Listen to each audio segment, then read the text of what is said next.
Ешкімге ренжімей адал еңбек ету керек. 109 жастағы қария ұзақ жасауының сырын айтып берді.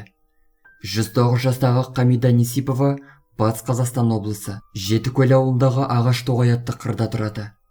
Әженің жастық шағы қырда өткен. Сағымдай көзден ұшқан сол кездерін аңсаған соң ортаншы қызы Салиха апай сол жерге кейуанамен бірге көшіп барған.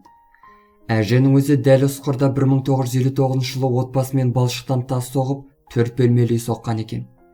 Сол жылы қазанда құрылысын бітіріп кірген үй құтты болып, 7 қарашада 3 қызын дүниеге әкеледі. Әжей ұл-қыздар өсіп өнген құт мекенді көп аңсаған.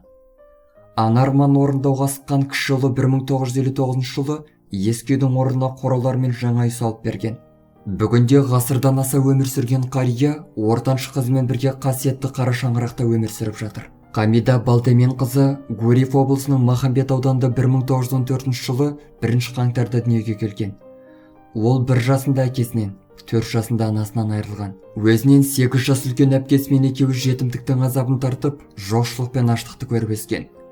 Өзен жағалағанның өзегі талмайды деген рас секілді. Өйткені қария бала кезінде балықты жиі жегенін еске алды.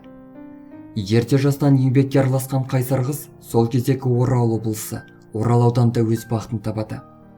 Ырыс деген азаматқа тұрмысқа шығып, 3 қыз, 4 ұл көреді. 1952 жылы Алғайдағы зонадан Жымпит ауданына Жетікөл ауылына көшіріледі. Жасы 109-ға келсе де, әлі күнге дейін тоқыма тоқиды. Өткен күннен әдемі естеліктер айтады. Өрімдей жас кезінен шойын жол салуға қатысқан. Ол кезде техника жоқ. Топырақты қолмен тасып, қара жұмыс жасаған.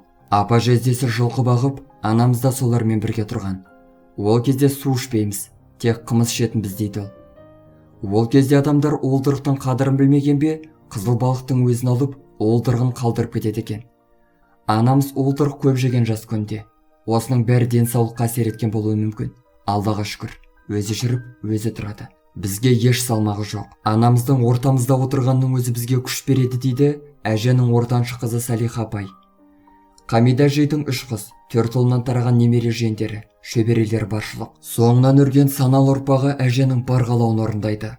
Ұзақ өмір сүрудің сыры ешкімге ренжімей адал еңбек ету дейді ғасырдан аса өмір сүрген кейуана. Автор Айгерім ғалым, Массагет газет порталынан.